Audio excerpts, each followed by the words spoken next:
law school students at UCLA Law School apparently feel very, very bad. It's emotionally very difficult for them. It's so hard. There are only 33 black kids, and there are 1,100 total students, and they feel so isolated. Oh, my goodness. They don't want to be special. They want a bunch of other black kids, because what are you going to do? There's all these white kids and Jewish kids and Chinese kids and Indian kids, and here we are at UCLA Law School, and there's not enough of us.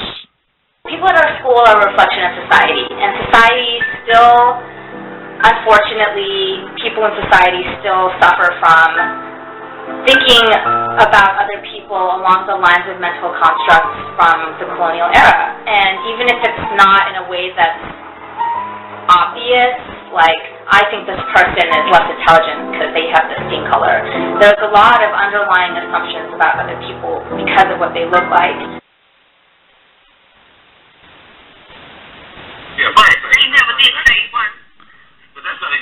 Oh, my goodness.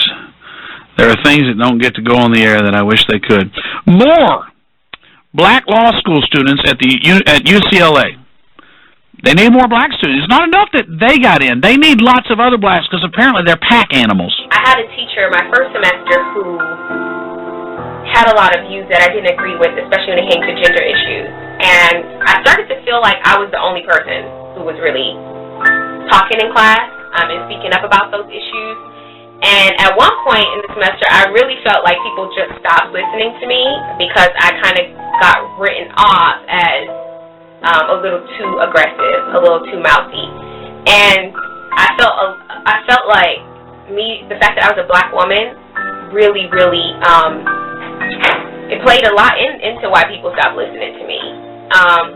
And I felt like if there were maybe more black women in the class, maybe just 5 of us, people could have seen more of a variation in our responses to what was going on in class and what I felt like was sexism in the classroom. You know, maybe I could have not been the angry black woman, but I maybe would have been the kind of moderately angry black woman, and then we had a nice black woman, then we had if there was some more of us, more variation, I think it would have been just good for the classroom environment and good for me because I wouldn't have felt like I had to always be speaking up, feeling the need to speak up, but then also feeling the need to not want to speak up because I felt like people weren't listening to me, and I also felt like the institution and the professor was policing me in these ways to kind of keep me quiet. You stupid little girl.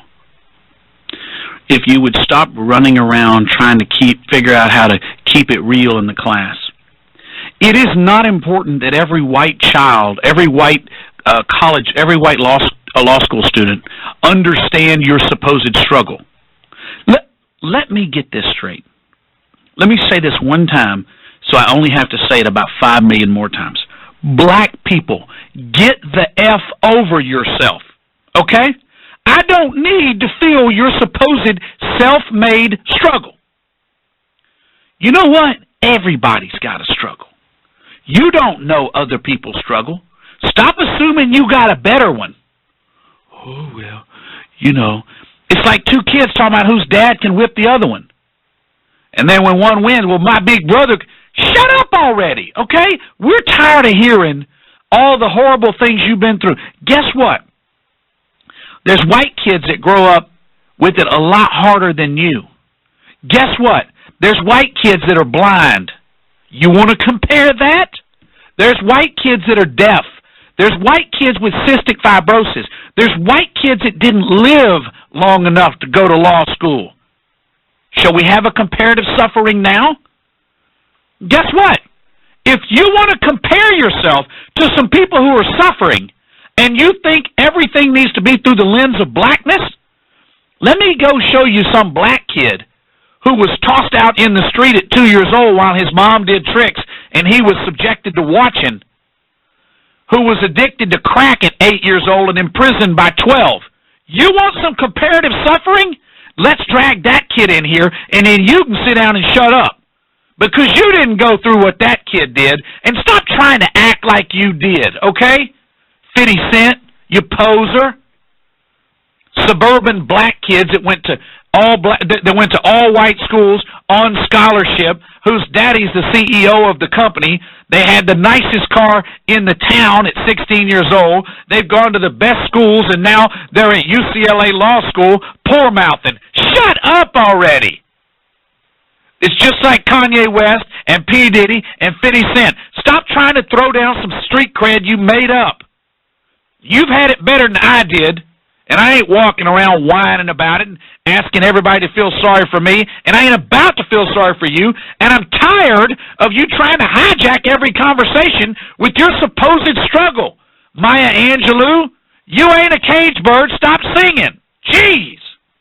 I'm in a room of 80 people just sitting by myself, and everywhere I look, no one can help me. No one can jump in. No one can at least acknowledge what I'm saying has any truth.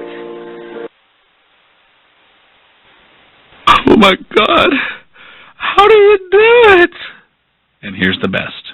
It feels like a lot of pressure, for one, being like the one person from my neighborhood, which is a predominantly black neighborhood, that went to college and let alone law school. It's like I kind of have to prove myself for the whole black community, as well as represent the whole black community for the rest of the majority of the school that isn't black.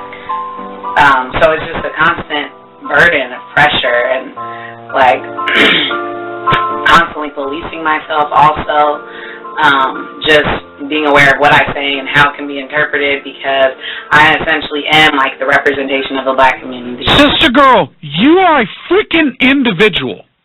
You're not a member of a tribe. You're not a member of a herd that broke off. You're the one wildebeest that the lion's going to attack. You're a freaking person. You see, here's the problem.